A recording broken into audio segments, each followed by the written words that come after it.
Ustadz, gimana ya cara supaya kita nggak gampang bosen? Gimana ya caranya biar iman kita tuh ketika lagi futur, lagi drop itu tetap fresh gitu. Terus kalau misalnya kita kangen dengan liburan, kangen dengan hiburan, itu gimana caranya?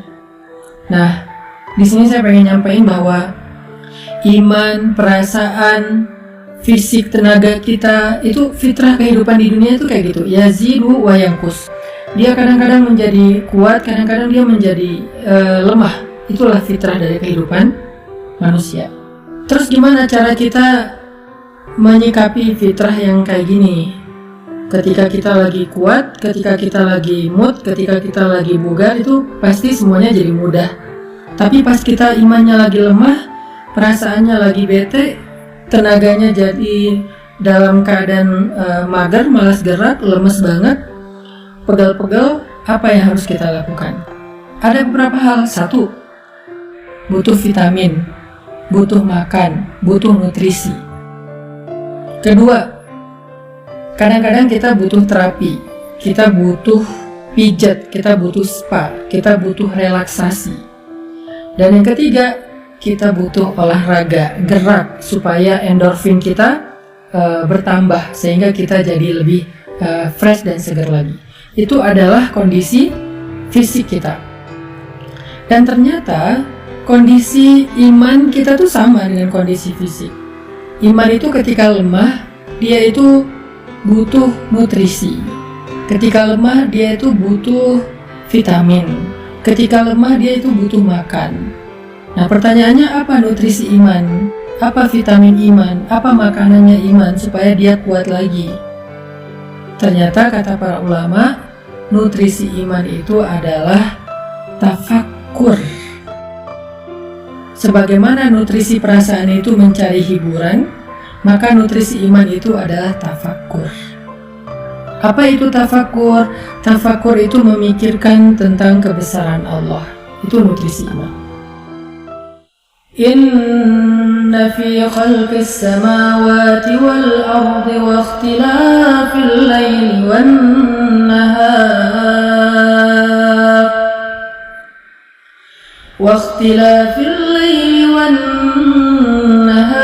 la ayatin li ulil albab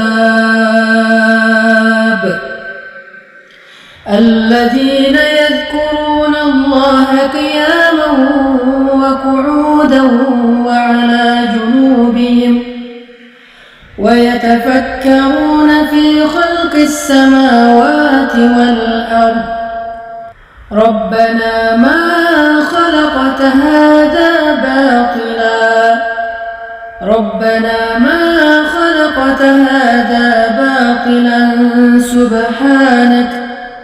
سبحانك فقنا عذاب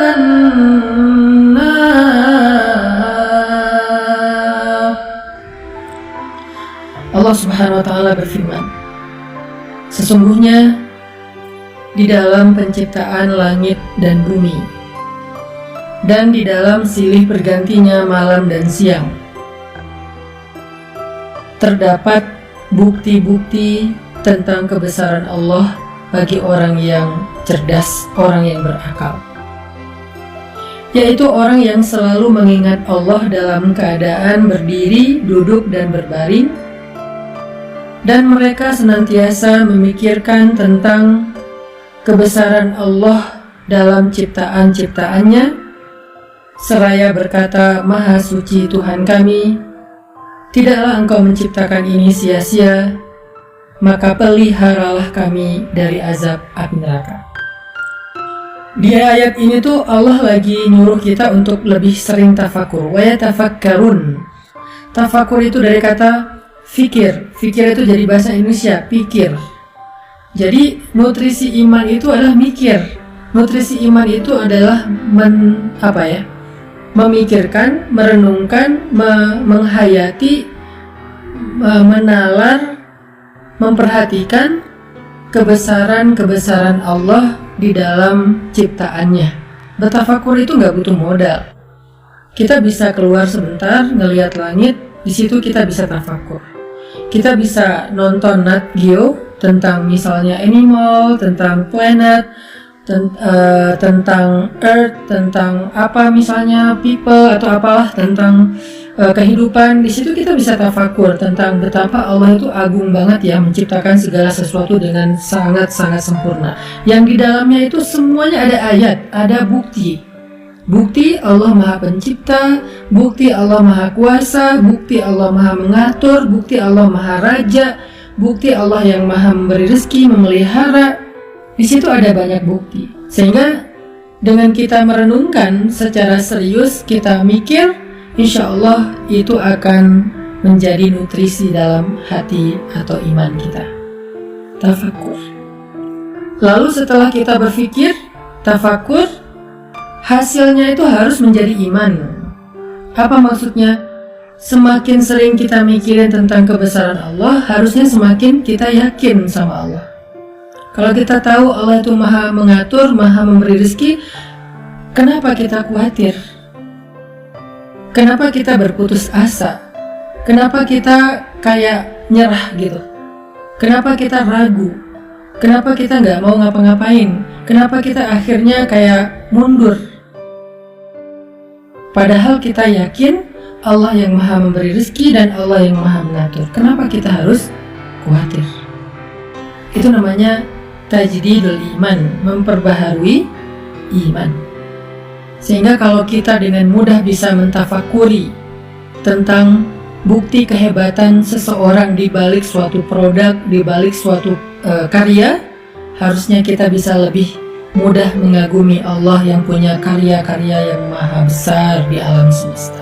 Karena kita udah ngelihat karya Allah, ciptaan Allah, kagum sama Allah, harusnya kita percaya. Apa bukti kita percaya? Kita ikut, kita nggak protes, kita nggak membantah, kita nggak mendebat, kita nurut. Itu yang disebut dengan tafakur, teman-teman. Percaya sama Allah. Makin kuat kita percaya sama Allah, semakin kita berkurang rasa khawatirnya. Kalau ada rasa khawatir dan bingung, pasti ada ragu kepada Allah. Pasti ada ragu kepada Allah. Semua kita punya keraguan tanpa kita sadari terhadap kebesaran Allah. Kita boleh bilang saya yakin sama Allah, tapi nyatanya nggak cukup dengan lisan, dibuktikan itu di sini. Pembuktian itu ada di hati kita ketika kita ada masalah. Seberapa mudah kita tenang ketika ada masalah bahwa Allah Maha membantu, Maha menyelesaikan. Di situ kita akan tahu kita ini imannya kayak gimana.